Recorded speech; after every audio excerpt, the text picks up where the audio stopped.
अस्सलाम वालेकुम दोस्तों, दुनिया भर की लीग्स में पाकिस्तान के बहुत से क्रिकेटर्स खेलते हैं, मगर बिग बैश में फर्स्ट टाइम बाबर आजम खेलेंगे। मजा आया। तो हेडलाइन क्यों बन रही हैं? बाबर आजम इससे पहले ओवरसीज बहुत सी लीग खेल चुके हैं। कौन कौन सी लीग खेले हैं, उन लीग्स में क्या क्या परफॉर्मेंस थी, वो मैं आपको बताऊंगा। और अभी जब खेलेंगे बिग बैश के अंदर, वो इतना इंपॉर्टेंट क्यों है कि बाबर आजम का खेलना बिग बैश के अंदर, जिस पर बाबर आजम ने बोला कि उनके लिए बड़ी ऑनर की बात है। और ख़ासकर स्टीव स्मिथ के साथ ड्रेसिंग रूम वो शेयर करेंगे। और फिर एक और बात ये भी होगी कि Steve Smith plus Babar Azam दोनों इकट्ठे खेल रहे होंगे, तो एक मतलब मज़ा तो आएगा, बट स्ट्राइक रेट दोनों का क्वेश्चनेबल है। मगर दुनिया भर की लीग जो बाबर आजम खेले हुए हैं, जैसे 2017 से उनका सफ़र शुरू हुआ कैरिबियन लीग से, उसके बाद बांग्लादेश प्रीमियर लीग भी 2 बार खेले, T20 ब्लास्ट जो इंग्लैंड की है वो 2 बार खेले हैं। इसके अलावा श्रीलंका प्रीमियर लीग, जिसको लंका प्रीमियर लीग कहते हैं, वो खेले हैं। पाकिस्तान सुपर लीग के अंदर 3 दफ़ा हाईएस्ट रन गेटर हैं बाबर आजम, और T20 ब्लास्ट के अंदर 1 बार हाईएस्ट रन गेटर हैं। लंका प्रीमियर लीग में 2nd हाईएस्ट रन गेटर हैं।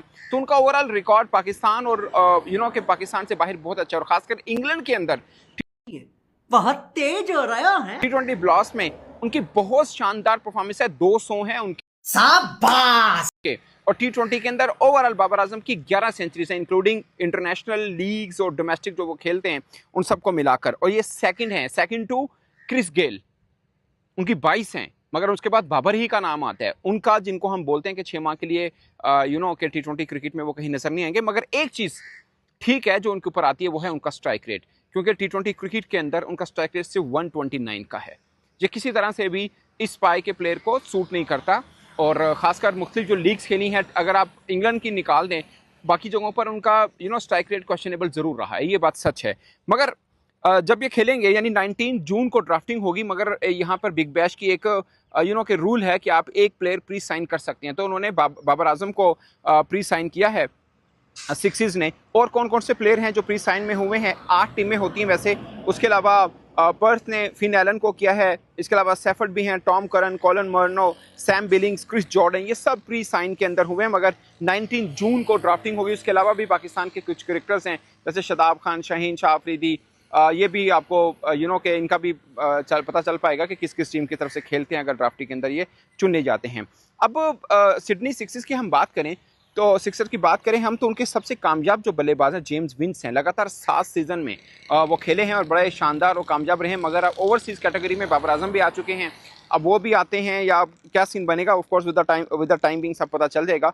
3 दफ़ा सिक्सर जो हैं वो जीत चुके हैं बिग बैश। सबसे पहली जो हुई थी 2011 में, वो उन्होंने जीती थी, 19 वाली जीती थी, और 20 वाली जो है उन्होंने जीती थी। उसके अलावा 4 दफ़ा वो फाइनल भी खेले हैं। जो लास्ट एडिशन उनका हुआ है, पॉइंट टेबल के ऊपर 2nd नंबर के ऊपर थे, मगर बाद में फाइनल के लिए वो क्वालिफाई नहीं कर सके थे। ये उनका ओवरऑल जो है वो है। सीन एबट भी इनकी टीम की तरफ से खेलते हैं। मगर एक क्वेश्चन है जो कि स्टीव स्मिथ के साथ के खेलना, के दोनों का स्ट्राइक रेट थोड़ा सा रहता है, और ऑजीज जो हैं वो स्ट्राइक रेट के मैटर के ऊपर बहुत वो होते हैं। मगर ये ऑस्ट्रेलिया ही हैं जिन्होंने बाबर आजम को लिया। और जिस तरह बाबर आजम की के आज वैसे उनकी अनाउंसमेंट हुई, मगर उससे पहले जिस तरह उनका टीजर छोड़ा गया और बताया गया, पूरे का पूरा प्रोटोकॉल दिया गया बाबर आजम को, वही अपने आप में एक खास बात रही है। तो बाबर आजम के लिए भी खास होगा। ऑफ कोर्स बिग बैश में पाकिस्तानी कम्युनिटी बहुत ज़्यादा मैचेस देखती है। इससे पहले शदाब खान खेले हैं, उसामा मीर खेले हैं, हारिस रऊफ का बड़ा ज़बरदस्त परफॉर्मेंस वहाँ पे रही है। ऑस्ट्रेलिया के अंदर वैसे भी बहुत अच्छी बॉलिंग करते हैं।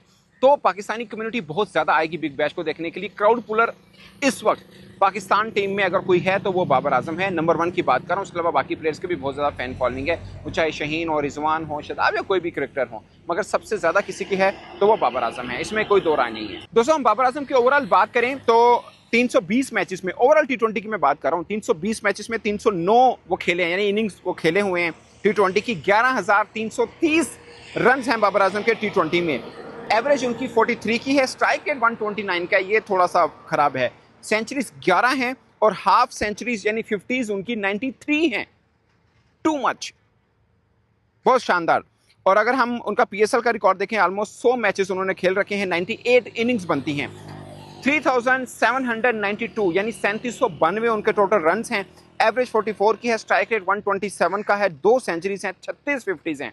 तो 2 सेंचुरीज उनकी PSL के अंदर हैं, 3 बार हाईएस्ट रन गेटर भी वो रहे हैं। मगर ये जो अभी PSL खत्म हुआ, बाबर आजम के करियर का वर्स्ट था, अगरचा पहला जो उनका अपना पहला बनता था, उनमें 2-4 मैच खेले थे, इसलिए वो पूरा काउंट नहीं होता। अगर पूरा पीएसएल काउंट किया जाए तो ये पीएसएल बाबर आजम के लिए वर्स्ट रहा था। अदरवाइज उनकी परफॉर्मेंस बहुत शानदार रही है ओवरऑल अगर हम बात करें तो। 2017 में फर्स्ट ओवरसीज जो लीग बाबर आजम ने खेली वो सीपीएल थी, जो उन्होंने गयाना की तरफ से खेली है। 5 मैच उन्होंने खेले थे, 79 रन थे, 15 की एवरेज थी, 83 का स्ट्राइक रेट था, 90 टोटल बॉल्स खेली थी। कुछ शानदार नहीं था किसी तरह से भी, मगर उस वक्त बाबर आजम का नाम भी उस तरह से नहीं बन पाया था। मगर सीपीएल में चांस मिले, 5 मैचेस खेले, कुछ खास उनकी परफॉर्मेंस नहीं थी। उसी साल यानी 2017 में ही उन्होंने बांग्लादेश प्रीमियर लीग को भी उन्होंने ज्वाइन किया था, जहां पर 2017 में उन्होंने सिलहट सिक्सेस की तरफ से वो खेले थे। 5 मैच की 4 इनिंग्स में 117 रन थे, एवरेज उनकी 29 की थी, स्ट्राइक रेट उनका 125 का था, 150 उन्होंने की थी। एक जिसे बोल सकते हैं मिला जुला परफॉर्मेंस उनकी रही थी। मगर फिर 2024 में रंगपुर राइडर्स की तरफ से वो खेले थे और 6 मैचों में 251 रन उन्होंने किए थे, एवरेज 50 की थी, स्ट्राइक रेट जो है उनका 114 का था। ये स्ट्राइक रेट का मामला बाबर आजम के साथ चिपका रहता है, जो उनको जस्टिफाई कर रहे हैं इस बिग बैश में। 250 उन्होंने की थी बीपीएल के अंदर। बीपीएल के अंदर उनका कोई शो नहीं था। 2 सीजन उन्होंने टी20 ब्लास्ट के खेले थे, मगर 2019 में जो समरसेट की तरफ से वो खेले थे, उनका pair opening pair Tom Benton के साथ था, जो बहुत फेमस हुआ था, बड़ा कामयाब हुआ था और बहुत ही शानदार सीजन खेले थे 2019 वाला समरसेट का बाबर आजम। 13 इनिंग्स में 578 यानी 13 इनिंग्स में 578 रन थे, एवरेज 52 की थी, स्ट्राइक रेट 149 का था, 100 थे, 1 सेंचुरी की थी और 4 50s की थी। फिर 2020 में भी समरसेट की तरफ से 7 मैच खेले थे, क्योंकि पाकिस्तान का टूर इंग्लैंड का था, वहां से जब वो फ्री हुए था वो समरसेट को ज्वाइन किया था, इसलिए कंप्लीट नहीं खेल पाए थे। बट 7 मैच खेले थे, 100 किया था, 36 की एवरेज है, 137 का स्ट्राइक रेट है, टोटल रन 218 है। तो समरसेट बेसिकली जो टी20 ब्लास्ट इंग्लैंड में खेले, 2 सीजन खेले, दोनों में 100 उन्होंने किया। लंका का हम प्रीमियर लीग की बात करें तो कोलंबो स्ट्राइकर की तरफ से 2023 में खेले। ये उस टाइम की बात है जब कनाडा प्रीमियर लीग के लिए भी इनको ऑफर हुई थी। वैसे ऑफर इनको और भी बाकी लीग्स की तरफ से हुई है, मगर उस वक्त कनाडा की तरफ से ऑफर थी, मगर इन्होंने लंका प्रीमियर लीग को चुना था। उसकी वजह ये थी कि पाकिस्तान ने एशिया कप भी वहीं पे खेलना था, पाकिस्तान ने फिर आगे वर्ल्ड कप खेलने भारत जाना था, तो एशियन कंडीशन के साथ अब एडजस्ट करना चाहते थे। वो अलग बात है कि ये तजर्बा उनका कामयाब नहीं हुआ था।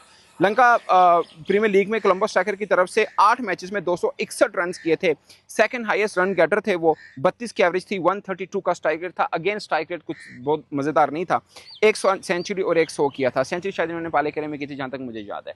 तो ये बाबर आजम का ओवरऑल ओवरसीज लीग जो है उसके अंदर ये उनकी परफॉर्मेंस है। मगर सबसे अहम पॉइंट कि बाबर आजम का स्ट्राइक रेट क्वेश्चनेबल रहता है, और दूसरा अहम पॉइंट कि स्टीव स्मिथ के साथ जब वो शेयर कर रहे होंगे दोनों एक ही पे खेल रहे होंगे, उनका स्ट्राइक रेट भी कुछ ज़्यादा शानदार नहीं है। ये बात मैं इसलिए कर रहा हूँ कि एक बार मैंने जॉय रूट का इंटरव्यू किया था, वो उस वक्त ILT खेलने गए थे। मैंने उनसे पूछा था कि आप कौन सी टीम अपनी टीम के अंदर किसी पाकिस्तानी क्रिकेटर को शामिल करना चाहें तो आप किस क्रिकेटर को लेना चाहेंगे। तो उन्होंने 2 क्रिकेटर का नाम लिया था, एक शादाब खान, दूसरा बाबर आजम। मगर फिर उन्होंने ये भी कहा कि अगर बाबर आजम हमारी टीम में होते हैं तो फिर देखना ये होगा कि प्लेइंग 11 में बाबर आजम खेलेंगे या मैं खेलूंगा, क्योंकि हम दोनों एक तरह से खेलते हैं। मतलब वो दोनों टी20 स्पेशलिस्ट नहीं माने जाते। तो जॉय रूट ने ये बात की थी उस वक्त मेरे इंटरव्यू में। अभी भी PakTV.tv के ऊपर वो पोस्ट हुआ होगा, आप देख सकते हैं। तो ये ओवरऑल दोस्तों बाबर आजम की ओवरसीज लीग्स के अंदर परफॉर्मेंस और पाकिस्तान सुपर लीग के अंदर परफॉर्मेंस है। अब पहली दफ़ा वो बिग बैश खेलेंगे। आई एम प्रीटी श्योर कि क्राउड पुलर तो हैं, बहुत लोग देख रहे हैं जो उनका मैच हुआ करेगा खासकर। मगर अब पाकिस्तानी फैंस जहां से टीवी पे बैठ के भी देखेंगे, क्योंकि उनके ऊपर जो बात की जाती है कि स्ट्राइक रेट, ये बाबर आजम के कानों तक पहुंच चुकी है और उनको पता है कि इस मैटर को कैसे सॉल्व करना है। अगर वो स्ट्राइक रेट वाला मैटर सॉल्व कर लेते हैं, उनसे बड़ा बल्लेबाज कोई नहीं पाकिस्तान में अब की टीम को देखा जाए, तो बिलाशुबा वो फिर टीम का हिस्सा बन सकते हैं। मगर एक प्रॉब्लम है, जो दुनिया भर की लीग के अंदर खेले हैं स्वाय इंग्लैंड के अंदर टी20 ब्लास्ट के, बाकी हर जगह पे उनका स्ट्राइक रेट थोड़ा इशू रहा है। इंग्लैंड के अंदर वो बहुत अच्छा खेलते हैं, होप के बाउंसी ट्रैक उनको ऑस्ट्रेलिया में मिल रहा है, वहाँ पे भी अच्छा खेले। मगर वर्ल्ड कप के अंदर वो अच्छा खेले थे, मगर स्ट्राइक रेट वहाँ पे भी इशू बना रहा उनका। तो दोस्तों इस बार आप अपनी राय कमेंट के सूत्र में जरूर आएगा। मेरी तरफ से इतना ही, इजाजत दीजिए, अल्लाह हाफिज़।